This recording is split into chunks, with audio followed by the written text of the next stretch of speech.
Missile मारने में क्या है, उनको पता भी है कि ये रोक लेंगे, ये भी पता है कि हमारे ऊपर काउंटर अटैक नहीं हो, लेकिन हाँ वो नमक हलाला करना पड़ता है, ये उस हवाले से लीजिए। आपने बहुत अच्छा टर्म इजाद किया है सर। पहले ये नमक हलाल होता था, अब आपने हलाला जो इसके साथ जोड़ा है ना, अब नमक के पैकेट भी कांप रहे हैं कई जगहों पर। लेकिन ये जो ये सर यमन ने ये भी कहा था कि देखिए लाल सागर में हम क्या करते हैं और किस तरीके से हम वहां जो अमेरिकी बेड़े हैं उन पर हमले करेंगे। ये मुंह ज्यादा चलाया जा रहा है, ये करेंगे भी ज्यादा। आपने हमेशा देखा है कि जितने भी टेररिस्ट ऑर्गेनाइजेशंस होते हैं और जितने भी इस तरह की ऑर्गेनाइजेशंस है, वो बातें ज्यादा आपको ऐसा डराएंगे, वो कहते हैं डर के अगर मान गए तो ठीक है।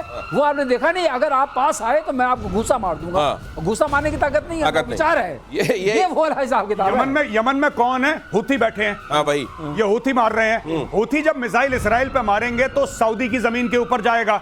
और कल परसों हमने आपसे ये बोला था कि हो ना हो सऊदी अरब कभी भी इस लड़ाई में कूद सकता है। आपने कहा हमारी बात हुई थी। ये वही चीज है कि अगर ये ज्यादा मिसाइल मारेंगे, कहीं ना कहीं सऊदी अरब की एयरफोर्स आएगी और इनको ठोकेगी और इनको बैलिस्टिक मिसाइल से इनकी मिसाइल और ड्रोन भी हवा से उड़ाएगी। सॉरी, एयर डिफेंस जो सिस्टम है सऊदी में। दिनेश, अब मुझे एक बात और आ रही है, एक प्रेडिक्शन और आगे आया, आप कह दीजिए। बोलिए। कि सऊदी अरब कूदेगा इस लड़ाई में। सऊदी अरब भी इस लड़ाई में बहुत जल्द शामिल होगा, आज ये एक्सपर्ट कह रहे हैं। प्रतिशोध में कहते हैं आगे होता हुआ दिखाई देता है। आज ये भी नोट कर लीजिए, देखते हैं क्या होता है। इजराइल का ईरान पर बड़ा हमला, 20 फाइटर जेट से सबसे बड़ा अटैक। करमनशाह हमदान में अफरा तफरी। तेहरान में भी इजराइल की एयर स्ट्राइक। ये देख लीजिए, तेहरान में तो एक जेल है एविन, वहां कहते हैं खामेनेई के सारे विरोधी बंद किए जाते हैं। वहां पे भी हमला करके गेटों पे कहा निकल जाओ भाई तुम लोग। वहां एक घड़ी लगाई हुई है सर, जिसको इजराइल के डिस्ट्रक्शन की घड़ी कहा जाता है। शब्द से लोग डर जाते हैं। हाँ, ये घड़ी मोरा दिल धड़के वाला जो है, एक घड़ी वो बाघेरी को भी दी थी यहाँ मुनीर ने, उसका भी यहाँ एक घड़ी बनाई भाई लोगों ने। खामेनेई ने कहा कि 15 सालों में देखिएगा आप इजराइल तबाह हो जाएगा। ये 2015 में कहा, तो 2021 में भाई लोगों ने घड़ी बना दी। इजराइल के डिस्ट्रक्शन की घड़ी, जो काउंटडाउन लगाए हुए हैं कि 2040 तक इजराइल साफ। इतनी अगर आप दुश्मनी रखते हुए किसी को पोर्ट्रे करके बताएंगे कि हम तुम्हारे इतने बड़े दुश्मन हैं, तो इजराइल तो अभी तक बेचारा फिर भी बहुत सहता चला गया। नहीं, इन लोगों ने यही करा है। इजराइल को मार देंगे, यहूदियों को मार देंगे, हम ये कर देंगे, हम वो कर देंगे और तुम्हारी नस्लें बर्बाद कर देंगे। एक बम मारा, फिर बोला यार ये तो बड़ा गलत आदमी है इजराइल, ये तो बहुत मारता है। अरे तुम जहर उगलते हो तो मारेगा ही तुम्हें, जब तुमने दुश्मन करार दे दिया। ये जो आप बात कर रहे हैं ना इसकी, ये जो अभी आपने न्यूज पढ़ी, यहाँ पे हर जगह बम मारा, उनकी एयरफोर्स गई और एयरफोर्स ने तेहरान में और दीगर शहरों में उन्होंने मिसाइल मारी, बॉम्ब मारे अपनी एयरफोर्स से। मैं एक बात पूछना चाहता हूं कि वो ईरान की काबिल एयरफोर्स, जिसके कसीदे पढ़े जाते थे कि ईरान की एयरफोर्स है और आएगी धुआं धुआं कर देगी, आपने सुना एक जहाज नहीं उड़ा उनका? एक जहाज, वो एयरफोर्स है कहां पे ईरान की? सर वो वाले अगर वो उड़ा देंगे फाइटर जेट जो रखे हुए हैं, 80 के दशक के फाइटर जेट जो इनके पास थोड़े बहुत हैं, तो उनके कलपुर्जे उड़ते हुए ज्यादा दिखेंगे बजाय इसके। तो वो उड़ा के रिस्क कैसे ले लें? इनको डाउट है कहीं इजराइल तक पहुंचे ना पहुंचे, कहीं बीच में पता लगा सऊदी अरब में गिर गए, इराक में गिर गए कहीं पे। गौरव, सचमुच नहीं पहुंचेंगे, रेंज नहीं है जी, वहां पहुंचेंगे नहीं। लेकिन एक बात और है, जो इन्होंने अभी उड़ाया ना वो जगह, कुर्रम वरा क्या जी, वहां सारे इनके फतह मिसाइल्स हैं। ये जो मारा है इस बार, ये बहुत बड़ी बात है। रनवेज को खत्म कर दिया, जो भी छोटे मोटे बेचारे थे उड़ नहीं पाएंगे। हेलीकॉप्टर्स खत्म कर दिए, मिसाइल लॉन्चर खत्म कर दिए, और मिसाइल लॉन्चर खत्म किए, अब मिसाइल्स भी खत्म कर रहे हैं।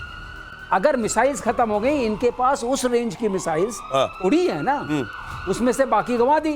अब 200-250 बची होंगी, उसमें मार दिया, पता नहीं कितने चले गए। तो ये बहुत बड़ी खबर है।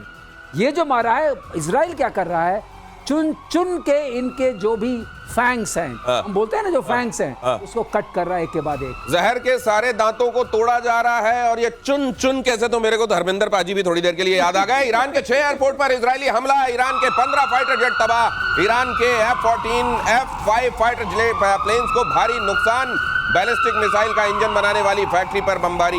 ये देखिए, यही कहा जा रहा था। ये थोड़े बहुत जो जमीन पर सैटेलाइट से जब देखते हैं आप, तो नक्शे के तौर पर जहां भाई लोगों ने थोड़े बहुत अपने प्लेन खड़े हैं, देखो मेरा प्लेन खड़ा है, तो उसको भी उड़ा दे रहे हैं ये। खड़ा तो रहने दो, चल तो वैसे ही नहीं पाएगा। कई जगहों पे लगा दिए जाते हैं ना चौक चौराहों पे इस टाइप से कि ये था, पहले लड़ता था। Static display. इनके पास हैं कौन से वाले फाइटर जेट्स वैसे सर? F-14। अच्छा, पुराने। एक्चुअली इनके पास जो जहाज जितने भी हैं, वो शाह के जमाने के हैं। और इतने पुराने 79 से पहले वाले हैं। तो बाद में जब ये कट्टर सरकारें आई, तो इन्होंने ये तय किया कि हम केवल मिसाइलें बनाएंगे, मिसाइल बनाएंगे, उस पर जोर दिया। और मिसाइल अगर इनकी रीड है तो मिसाइल पर भी क्या हो रहा है वो भी देखिए। सारे जहर के दांत तोड़े जा रहे हैं जैसा कह रहे हैं मार्शल। और ईरान के 6 एयरपोर्ट तबाह हुए हैं इसमें, Tabriz, Hamdan, Tehran, Isfahan, Mashhad, देज़फुल, ये यहाँ कहीं एयरपोर्ट हुआ करते थे वाला जब इनका नक्शा ये वाला बनेगा, ये ऑब्जेक्टिव क्या ईरान को पूरा बदल देने का, मेक ईरान ग्रेट अगेन वाली जो बात है वो होगा क्या? वही चैप्टर है। देखिए मैं आपको बताऊं, चाहे ये लोग पीट हेग्सेथ मना कर ले, मार्को रूबियो मना कर ले, तुलसी गैबार्ड मना कर ले, सच बात तो ये है कि ट्रंप के मुंह से बात निकल गई, मेक ईरान ग्रेट अगेन। और जब तक जो हम बात करते हैं इंटेंट और कैपेबिलिटी की, कैपेबिलिटी तो आपने फोड़ दी उनकी, आपने उनके न्यूक्लियर पे बम मार दिया, आपने उनके बैलिस्टिक मिसाइल, उनके एयरक्राफ्ट सब में बम मार दिया। अब इंटेंट की बात है, नियत। ईरान की नियत कैसे काटोगे? जब तक इनकी लीडरशिप चेंज नहीं होगी इनकी नियत नहीं कटेगी। नियत इंसान बांधता है, नियत हथियार नहीं बांधते, नियत इंसान बांधता है। ये इंसानों को निपटा रहे हैं, ये स्टोरी है यहाँ पे।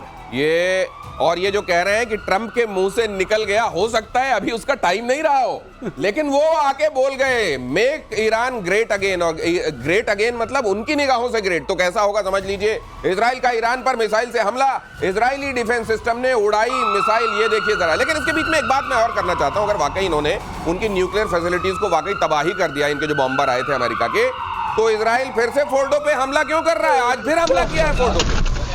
ऐसा है, फोर्डो पे जो हमला किया है अब ऊपर वाले का सॉर्ट आउट करना है। नहीं सर, वो ये बता रहे हैं कि B2 बॉम्बर जहां पे छेद करके गए थे ना, वो बड़ा बड़ा जो काला काला से दिख रहा है, और डाल दिया, उसी में और डाला है। ये तो कहते हैं मैंने मारा, जैसे आपने किसी को मार दिया, ओड़ में खाद, उसके बाद भी गोली मारते रहते हैं। कोई भाई पूरा अश्योर कर लें, क्योंकि बीच में कहते हैं हमारा कुछ नहीं गया, अच्छा लो अब जाएगा। और ये जो आपके जो रनवे चले गए हैं, इससे इनकी वो ड्रोन जाते थे लॉन्ग रेंज वाले, उनके टेक ऑफ के लिए तो कोई रनवे चाहिए। हाँ, ड्रोन के लिए तो चाहिए। ड्रोन की तो उन्होंने पूरी फ्लीट दिखाई थी, कितने सारे ड्रोन है। अब वो कैसे उड़ेंगे? ये भी इनहिबिशन किया है। और अब अगर आप कह रहे हैं, मैंने ये अभी देखा नहीं था, अगर ये वाली बात है कुछ छेद के अंदर डालते जा रहे हैं, जैसे कई जगहों पे कि अगर भाई ये जो आपके स्ट्रिप्स बनाए गए हैं जहां से फाइटर उड़ेंगे, अगर नहीं कर पाए काम, हमला हो गया, तो इनको एक काम करो, हाईवे से उड़ा दो। तो ये क्या भाई लोग अपना ड्रोन कहीं हाईवे से भी उड़ा सकते हैं? उड़ा सकते हैं अगर उनको क्लियर हाईवे मिल जाए। लेकिन मुझे ऐसा लगता है कि जिस तरीके से इजराइल ने पूरी एयर सुपीरियरिटी हासिल कर ली है ईरान के ऊपर, अगर इनको पता लग गया जहां पे ड्रोन है, ड्रोन के अंदर ही मिसाइल जाएगी। क्योंकि पूरे समय तो अब इजरायली जो है ना, वो पिकनिक मना रहे हैं ईरान के आसमानों के ऊपर, उनको कोई थ्रेट है ही नहीं, क्योंकि आपका एयर डिफेंस पूरा खत्म कर चुके हैं, एयरफोर्स आपकी टेक ऑफ नहीं कर रही है, ड्रोन आपके जमीन पे हैं, तो इजराइल के लिए तो खतरा ही नहीं। देखो 125 एयरक्राफ्ट आए थे मिडनाइट हैमर में, 125 एयरक्राफ्ट से ज्यादा आए, वहां पे उड़ के चले गए, भाइयों को पता ही नहीं लगा कि अमेरिकन कब आए, कब मारा, कब चले गए। और वहीं पे जहां पे हवन कुंड बनाया, उसी में अब इजराइल सामग्री डाल रहा है कि जलता रहे वो। ये बात अच्छा शब्द है, हवन कुंड में आहुतियां अभी और डाली जा रही है उसी जगह पर जहां पर वो कुंड बना गए हैं बॉम्बर्स। आगे देखिए, IRGC के हेडक्वार्टर पर इजराइल का अटैक, कारज में इजराइल ने किया जबरदस्त हंगामा, माफ कीजिए हमला, धुआं हो गया IRGC का। ये IRGC के तो ऐसे पीछे पड़े हैं।